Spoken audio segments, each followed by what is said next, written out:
আসসালামু আলাইকুম। আমন্ত্রণ জানাচ্ছি জাগো টিভিতে। আপনাদের সাথে আছি মমতাজ শাহিন রুম্পা। শুরুতেই জানাবো আপডেট।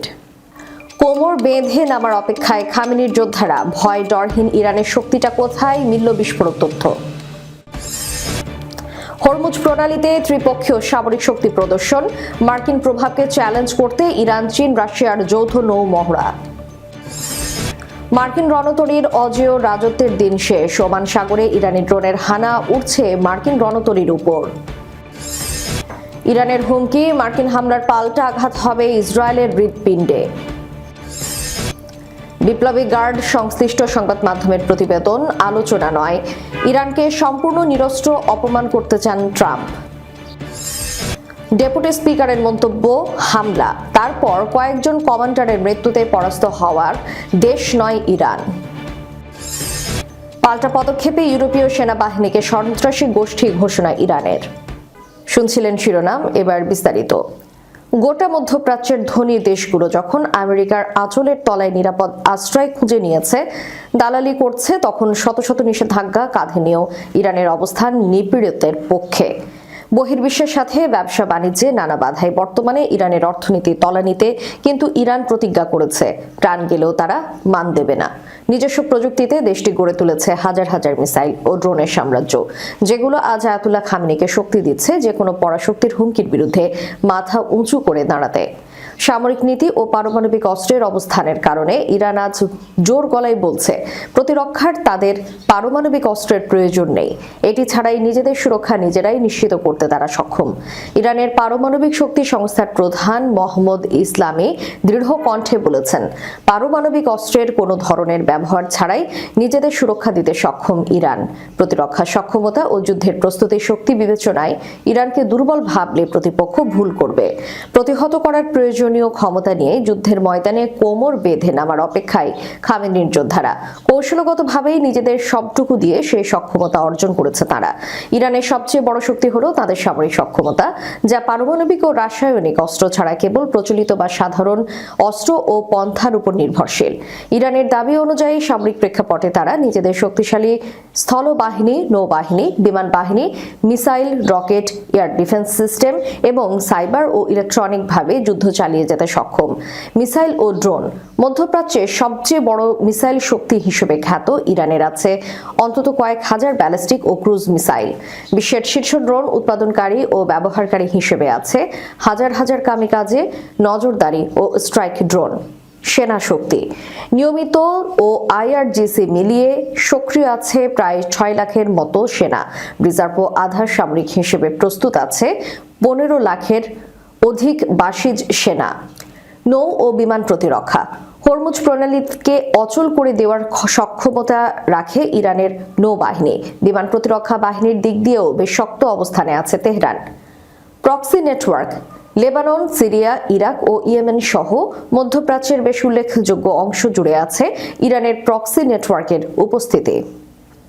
হরমুজ প্রণালীতে ত্রিপক্ষীয় সামরিক শক্তি প্রদর্শন, মার্কিন প্রভাবকে চ্যালেঞ্জ করতে ইরান, চীন, রাশিয়ার যৌথ নৌ মহড়া। মার্কিন যুক্তরাষ্ট্র ও ইরানের মধ্যে চলমান তীব্র উত্তেজনার প্রেক্ষাপটে একটি অভূতপূর্ব ও সুস্পষ্ট ভূরাজনৈতিক বার্তা দিতে চলেছে ইরান, চীন ও রাশিয়া। আগামী ফেব্রুয়ারি শেষ সপ্তাহে উত্তর ভারত মহাসাগরে বৃহৎ আকারে ত্রিপক্ষীয় যৌথ নৌ মহড়ার আয়োজন করতে যাচ্ছে এই তিন দেশ। ইরানের রাষ্ট্রীয় মিডিয়া প্রেস টিভির এক প্রতিবেদনে এই মহড়ার কথা নিশ্চিত করা হয়, যেটি অনুষ্ঠিত হবে ঠিক সেই সময়ে যখন ইরান এককভাবে হরমুজ প্রণালীতেও লাইভ ফায়ার সামরিক অনুশীলনের পরিকল্পনা করেছে। এই যৌথ মহড়াকে আন্তর্জাতিক বিশ্লেষকরা মার্কিন নেতৃত্বাধীন বিশ্ব ব্যবস্থার প্রতি একটি সুসংগঠিত ও সুস্পষ্ট চ্যালেঞ্জ হিসেবে দেখছেন। এর মাধ্যমে তিনটি দেশ যৌথ সামরিক অপারেশন চালানোর সক্ষমতা প্রদর্শন করবে এবং পারস্য উপসাগর থেকে ভারত মহাসাগর পর্যন্ত একটি বিকল্প নিরাপত্তা জোটের ইঙ্গিত দেবে। এই অঞ্চলে মার্কিন যুক্তরাষ্ট্রের দশকের পর দশক ধরে প্রায় একচ্ছত্র নৌ আধিপত্য রয়েছে। এই প্রদর্শনীয় সময় ও স্থান অত্যন্ত স্পর্শকাতর। হরমুজ প্রণালী বিশ্বের সবচেয়ে গুরুত্বপূর্ণ সামুদ্রিক চক পয়েন্ট, যার মধ্য দিয়ে বিশ্বের প্রায় 20% তেল সরবরাহ হয়। ইরানের একক অনুশীলন এবং ইরান, চীন, রাশিয়ার যৌথ মহড়া উভয় এই প্রণালীর খুব কাছাকাছি। বিশ্ববাজারে তেলের সরবরাহ নিয়ে নতুন উদ্বেগ তৈরি করেছে। ইতিমধ্যে এই খবরে তেলের দাম আবারও ঊর্ধ্বমুখী বৃদ্ধি হয়েছে। এই ত্রিপক্ষীয় মহড়ার ঘোষণা এসেছে এমন এক সময়ে যখন মার্কিন বিমানবাহী রণতরী ইউএসএস আব্রাহাম লিঙ্কনের নেতৃত্বাধীন স্ট্রাইক গ্রুপ ইরানের উপকূলের কাছাকাছি অবস্থান করছে। স্ট্র্যাটেজিক স্টাডিজ ইনস্টিটিউটের সিনিয়র ফেলো ডক্টর আলিয়া বাহার বলেছেন, এটি শুধু একটি নৌ মহড়া নয়, এটি একটি ভূ রাজনৈতিক ইস্তেহার। এটি দেখানোর চেষ্টা যে ওয়াশিংটনের সর্বশক্তি নীতি এবং একতরফা হুমকির বিরুদ্ধে একটি শক্তিশালী বৈশ্বিক জোট রয়েছে। চীন ও রাশিয়া সরাসরি ইরানের পাশে দাঁড়িয়ে বলছে, এই অঞ্চলে এখন আর কেবল আমেরিকার একচেটিয়া আধিপত্য চলবে না। মার্কিন রণতরীর অজেয় রাজত্বের দিন শেষ। ওমান সাগরে ইরানি ড্রোনের হানা, উঠছে মার্কিন রণতরীর উপর। ওমান সাগর ও পারস্য উপসাগরীয় অঞ্চলে মার্কিন বিমানবাহী রণতরীর দীর্ঘদিনের একাধিপত্য বা ইমিউনিটি চ্যালেঞ্জের মুখে পড়েছে। সম্প্রতি ওমান সাগরে মার্কিন রণতরী ইউএসএস আব্রাহাম লিঙ্কনের গতিবিধির উপর ইরানের ড্রোন নজরদারি এই নতুন সমীকরণের জন্ম দিয়েছে। সামরিক বিশ্লেষকদের মতে মার্কিন নৌবাহিনীর তথাকথিত অজেয় থাকার দিন ফুরিয়ে আসছে। সম্প্রতি ওয়াশিংটন ও তেহরানের মধ্যে ক্রমবর্ধমান উত্তেজনার মাঝে ওমান সাগর ও উত্তর ভারত মহাসাগরে মার্কিন যুক্তরাষ্ট্র তাদের সামরিক উপস্থিতি কয়েক গুণ বাড়িয়ে দিয়েছে। মার্কিন কর্মকর্তারা এই মহড়াকে প্রতিরক্ষামূলক প্রস্তুতি এবং ইরানকে দমানোর কৌশল হিসেবে দাবি করলেও তেহরানের প্রতিক্রিয়া ছিল অত্যন্ত সুপরিকল্পিত এবং কৌশলগত। গ্লোবাল এভিয়েশন ট্র্যাকিং প্ল্যাটফর্মের তথ্য অনুযায়ী ওমান সাগরের উপকূল রেখায় সেপ্ট 2501 কল সাইন বিশিষ্ট একটি অজ্ঞাত ড্রোন উঠতে দেখা গেছে। গোয়েন্দা বিশ্লেষকদের মতে এটি কোনো সাধারণ ড্রোন ছিল না। মার্কিন রণতরী ও এর সহযোগী ধ্বংসকারী জাহাজগুলোর খুব কাছে ইরানের এই নজরদারি ড্রোনটি অবস্থান করছিল। ধারণা করা হচ্ছে এটি ইরানের দূরপাল্লার নজরদারি ড্রোন শাহিদ 139 অথবা উলম্বভাবে উড্ডয়ন এবং অবতরণে সক্ষম ড্রোন হোমা। বিশ্লেষকরা বলছেন, ইরানের মূল লক্ষ্য সরাসরি হামলা নয়, বরং মার্কিন রণতরীর ইলেকট্রনিক ইন্টেলিজেন্স বা ইলেকট্রনিক তথ্য সংগ্রহ করা। মার্কিন জাহাজগুলোর রাডার এবং যোগাযোগ ব্যবস্থার ফ্রিকোয়েন্সি বিশ্লেষণ করে ইরান এখন জ্যামিং বা রাডার ফাঁকি দেওয়ার মতো উন্নত কৌশল তৈরিতে সক্ষম। এটি প্রমাণ করে যে বিশাল আকৃতির রণতরী থাকলেই যে তথ্যের লড়াইয়ে বিজয়ী হওয়া যাবে সেই ধারণা এখন সেকেলে। মেহের নিউজের প্রতিবেদনে উল্লেখ করা হয়েছে, মার্কিন বিমানবাহী রণতরীগুলো আগে যে নিরাপত্তা বলয় বা ধরাছোঁয়ার বাইরের সক্ষমতা উপভোগ করত, ড্রোনের ক্রমবর্ধমান প্রযুক্তির ফলে তার অবসান ঘটছে। ইউএসএস আব্রাহাম লিঙ্কন যখন সাগরে ভাসছে, তখন ইরানের ক্ষুদ্র অথচ অত্যাধুনিক ড্রোনগুলো শান্তভাবে তাদের তথ্য সংগ্রহ করে নিচ্ছে, যা শক্তির ভারসাম্য পরিবর্তনের একটি স্পষ্ট সংকেত। পর্দার আড়ালে সিদ্ধান্তের চাপ আর প্রকাশ্যে চরম হুঁশিয়ারির ভাষা, সব মিলিয়ে মধ্যপ্রাচ্যের আকাশে যুদ্ধের ঘন ঘটা। আন্তর্জাতিক গণমাধ্যমের খবরে ইঙ্গিত মিলেছে, ইরানের সর্বোচ্চ নেতৃত্বকে লক্ষ্য করে বড় ধরনের সামরিক পদক্ষেপের পথে এগোচ্ছে যুক্তরাষ্ট্র। ওয়াশিংটন ও তেহরানের মধ্যে পরমাণু কর্মসূচি এবং ব্যালিস্টিক ক্ষেপণাস্ত্র সীমিত করার আলোচনা ভেস্তে যাওয়ার পর উত্তেজনা এখন নতুন মাত্রায়।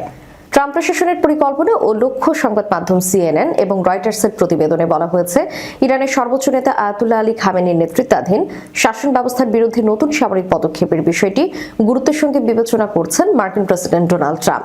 আলোচনার সঙ্গে পরিচিত দুই মার্কিন কর্মকর্তা জানান, সাম্প্রতিক গণবিক্ষোভ দমনে তেহরানের কঠোর নীতির পর শাসক গোষ্ঠীর পরিবর্তনের পরিবেশ তৈরির লক্ষ্যে এই পরিকল্পনা এগোচ্ছে। উল্লেখ্য, অর্থনৈতিক সংকট ও দ্রব্যমূল্যের চাপ থেকে শুরু হওয়া ওই বিক্ষোভে দমনে হাজারো মানুষের মৃত্যু হয়েছে বলে দাবি করা হয়েছে। রয়টার্সের প্রতিবেদনে আরও বলা হয়েছে, ট্রাম্প প্রশাসন ইরানি সামরিক কমান্ডার ও গুরুত্বপূর্ণ রাষ্ট্রীয় প্রতিষ্ঠানগুলোকে লক্ষ্য করে হামলা বিকল্প নিয়ে আলোচনা করেছে, যাতে সরকার দুর্বল হয় এবং বিক্ষোভকারীরা উৎসাহিত হয়। যুক্তরাষ্ট্রের সুর মিলিয়ে ইসরায়েলি প্রধানমন্ত্রী বেনিয়ামিন নেতানিয়াহু হুঁশিয়ারি দিয়েছেন, ইরান হামলা করলে তা কঠিনভাবে প্রতিহত করার ঘোষণা দিয়েছেন তিনি। তেহরানও নিয়েছে কঠোর অবস্থান। ইরানি কর্মকর্তারা হুঁশিয়ারি দিয়েছেন, যুক্তরাষ্ট্র হামলা চালালে সরাসরি আঘাত হানা হবে তেল আবিবের কেন্দ্রস্থলে। সর্বোচ্চ নেতা খামেনির জ্যেষ্ঠ উপদেষ্টা আলী শামখানি জানান, এমন হামলার জবাব হবে অভূতপূর্ব, যা আগে কখনো দেখেনি যুক্তরাষ্ট্র।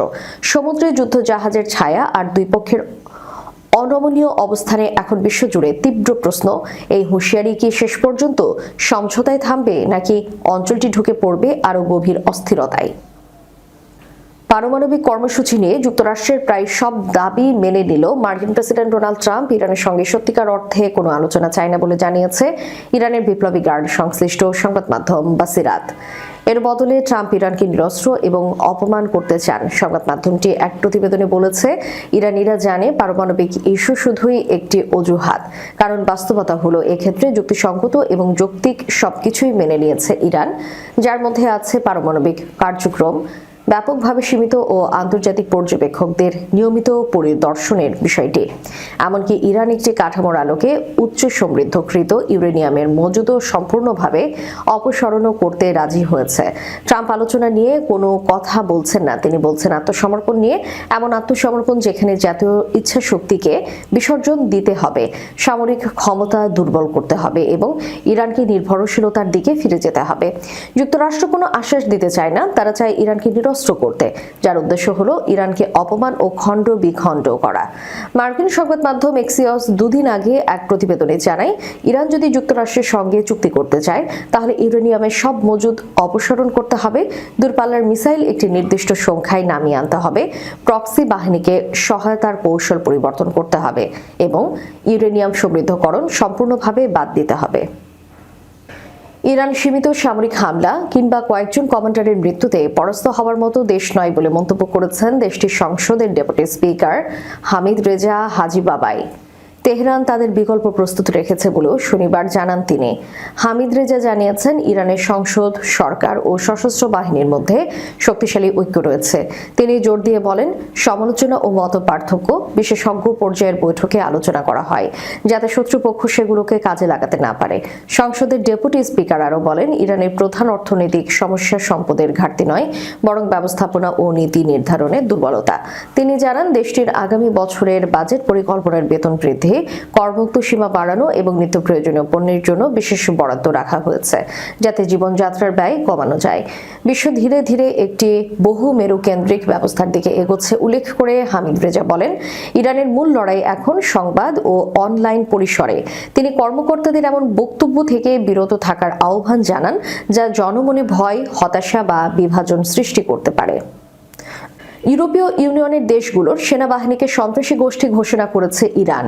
দেশটির ইসলামিক রেভলিউশনারি গার্ডস কর্পসকে সন্ত্রাসী গোষ্ঠী ঘোষণার পাল্টা পদক্ষেপ হিসেবে সিদ্ধান্ত নেওয়া হয়েছে বলে জানা গেছে।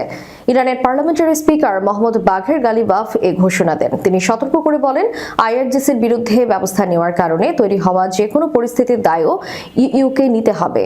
এদিন সংহতি প্রকাশের অংশ হিসেবে বিপ্লবী গার্ডদের পোশাক পরে সংসদ অধিবেশনে বক্তব্য দেন স্পিকার গালিবাফ। তিনি জানান, আইআরজিসিকে সন্ত্রাসী সংগঠন ঘোষণার পাল্টা আইনে নির্ধারিত ব্যবস্থার 7 নম্বর অনুচ্ছেদ অনুযায়ী ইউরোপীয় দেশগুলোর সেনাবাহিনীকে সন্ত্রাসী গোষ্ঠী হিসেবে বিবেচনা করা হয়েছে।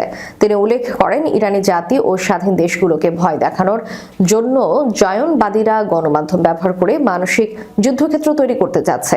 তবে ইরানিরা আইআরজিসিকে নিজেদের অংশ মনে করে। এর আগে বৃহস্পতিবার ইরানের বিক্ষোভকারীদের বিরুদ্ধে নিষ্ঠুর দমনপীড়নের জবাবে আইআরজিসিকে সন্ত্রাসী সংগঠন হিসেবে তালিকাভুক্ত করে ইইউ। ইউরোপীয় জোটের এই সিদ্ধান্তে এখন চাপ বাড়ছে যুক্তরাজ্যের উপর, যারা এখনও আইআরজিসিকে আনুষ্ঠানিকভাবে নিষিদ্ধ করেনি।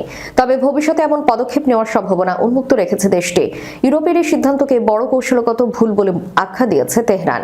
ইরানের পররাষ্ট্রমন্ত্রী আব্বাস আরাগচি এক্সে লিখেছেন, এই মুহূর্তে বহু দেশ সর্বাত্মক যুদ্ধ এড়ানোর চেষ্টা চালাচ্ছে, অথচ ইউরোপ আগুনে ঘি ঢালছে।